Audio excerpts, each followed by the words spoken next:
राधे राधे। हरे कृष्ण। निर्जला एकादशी की व्रत कथा। वर्ष की 24 एकादशी में ज्येष्ठ के शुक्ल पक्ष की एकादशी सबसे बढ़कर फल देने वाली है। इस एकादशी का व्रत रखने से ही वर्ष भर की एकादशियों के व्रत का फल प्राप्त हो जाता है। इस एकादशी में एकादशी के सूर्योदय से द्वादशी के सूर्योदय तक जल भी नहीं ग्रहण करने का विधान आता है। इसी कारण इसे निर्जला एकादशी कहते हैं। ज्येष्ठ मास में दिन बहुत बड़े होते हैं और प्यास भी अधिक लगती है। ऐसी दशा में इतना कठिन व्रत रखना सचमुच बड़ी साधना का काम है। इस एकादशी के दिन अपनी शक्ति और सामर्थ्य के अनुसार ब्राह्मणों को अनाज, वस्त्र, छतरी, फल, जल से भरे कलश और दक्षिणा देने का विधान है। सभी व्यक्ति प्रायः मिट्टी के घड़े अथवा सुराहियों, पंखों और अनाज का दान तो करते ही हैं। आज के दिन मीठे शरबत की प्याव भी लगवाते हैं।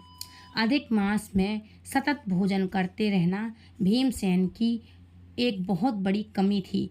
एक दिन भीमसेन ने व्यास जी से पूछा, हे पितामह, माता कुंती, भ्राता युधिष्ठिर, अर्जुन, नकुल, सहदेव और द्रौपदी आदि सभी एकादशियों का व्रत करते हैं और मुझे भी अनाज खाने को मना करते हैं, परंतु मैं उनसे कहता हूँ कि भाई, भक्ति पूर्वक भगवान की पूजा आदि तो मैं कर सकता हूँ और दान भी दे सकता हूँ, परंतु भोजन के बिना नहीं रह सकता। इसके उत्तर में व्यास जी ने कहा, हे पांडुपुत्र भीमसेन, यदि तुम नरक को बुरा और स्वर्ग को अच्छा समझते हो तो प्रत्येक मास की दोनों एकादशियों को अन्न मत खाया करो। तब भीमसेन ने कहा, हे पितामह, मैं तो पहले ही कह चुका हूँ कि मैं भोजन के बिना नहीं रह सकता। यदि वर्ष भर में कोई एक ही व्रत हो तो वह मैं रख सकता हूँ। मेरे पेट में ब्रक नाम वाली अग्नि है। मैं अन्न के भोजन बिना पूरा उपवास तो क्या, एक समय भी बिना भोजन किए नहीं रह सकता हूँ। अतः आप मुझको कोई ऐसा व्रत बतलाइए जो वर्ष भर में केवल एक बार ही करना पड़े और मुझको स्वर्ग की प्राप्ति हो जाए।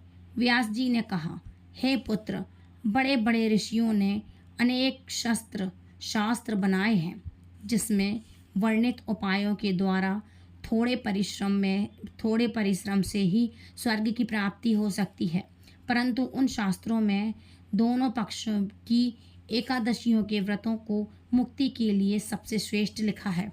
व्यास जी के वचन सुनकर भीमसेन नरक में जाने के भय से भयभीत हो गए और कंपायमान होकर बोले, अब मैं क्या करूं?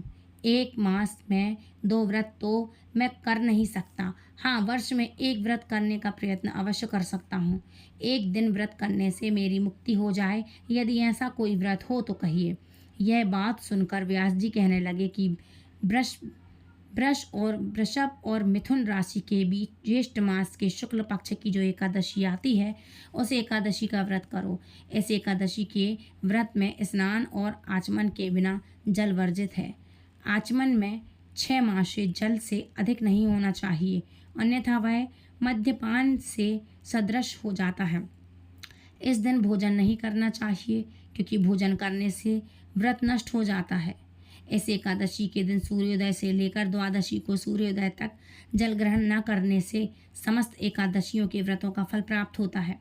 द्वादशी को सूर्योदय से पहले उठकर स्नान आदि करके ब्राह्मणों को दान आदि देना चाहिए। इसके पश्चात भूखे और सपात्र ब्राह्मण को भोजन कराकर फिर आप भी भोजन कर लें। आपको भी भोजन कर लेना चाहिए। इसका फल एक वर्ष की संपूर्ण एकादशियों के फल के बराबर है। व्यास जी कहने लगे, हे भीमसेन, यह मुझको स्वयं भगवान श्री कृष्ण ने बताया था। इस एकादशी का पुण्य समस्त तीर्थों और दानों से भी अधिक है। केवल एक दिन निर्जल रहने से मनुष्य के सभी पाप नष्ट हो जाते हैं।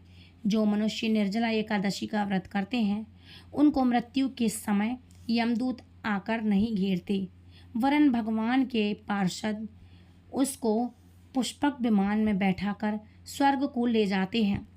अतः संसार में सबसे श्रेष्ठ व्रत निर्जला एकादशी का व्रत है।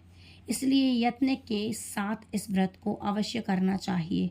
इस दिन ओम नमो भगवते वासुदेवाय मंत्र का जाप करते रहना चाहिए और गौ का दान भी करना चाहिए। व्यास जी की आज्ञा अनुसार भीमसेन ने इस व्रत को किया था। इसीलिए इस एकादशी को भीमसेनी या पांडव एकादशी भी कहते हैं। निर्जला व्रत वाले दिन प्रातःकाल भगवान का पूजन करके यह प्रार्थना करें कि हे भगवान, आज मैं श्रद्धापूर्वक निर्जला एकादशी व्रत रखकर दूसरे दिन भोजन करूंगा, अतः आपकी कृपा से मेरे सब पाप नष्ट हो जाएं। इस दिन जल से भरा हुआ एक घड़ा वस्त्र से ढककर स्वर्ण सहित दान करना चाहिए। जो मनुष्य इस व्रत को करते हैं उनको करोड़ फल सोने के दान का फल मिलता है, और जो इस दिन यज्ञ आदि करते हैं उसका फल तो वर्णन ही नहीं किया जा सकता। जो मनुष्य इस दिन अन्न खाते हैं वे चंडाल के समान हैं, वे अंत में नरक में जाते हैं। जिन्होंने निर्जला एकादशी का व्रत किया है वे चाहे ब्रह्म हत्यारे ही क्यों न हो अथवा गुरु के साथ द्वेष करने वाले ही क्यों न हो, फिर भी इस व्रत के प्रभाव से स्वर्ग में जाते ही हैं। हे भीमसेन, जो पुरुष या स्त्री श्रद्धापूर्वक इस व्रत को करते हैं उनको कुछ बातें याद रखना चाहिए। कुछ ऐसे कर्म हैं जो करने चाहिए। प्रथम भगवान का पूजन, फिर गौदान, फिर ब्राह्मणों को मिष्ठान व दक्षिणा देनी चाहिए तथा जल से भरे कलश का दान अवश्य करना चाहिए। निर्जला के दिन अन्न, वस्त्र, पात्र, उपानह, जूती आदि का दान भी करना चाहिए। जो मनुष्य भक्तिपूर्वक इस कथा को पढ़ते या सुनते हैं उनको निश्चय ही स्वर्ग की प्राप्ति होती है, इसलिए इस दिन इस व्रत को ज़रूर से करना चाहिए। इति श्री निर्जला एकादशी का व्रत की कथा समाप्त हुई। अब बात करेंगे इसके पारण समय की। तो एकादशी का पारण समय का शुभ मुहूर्त रहने वाला है।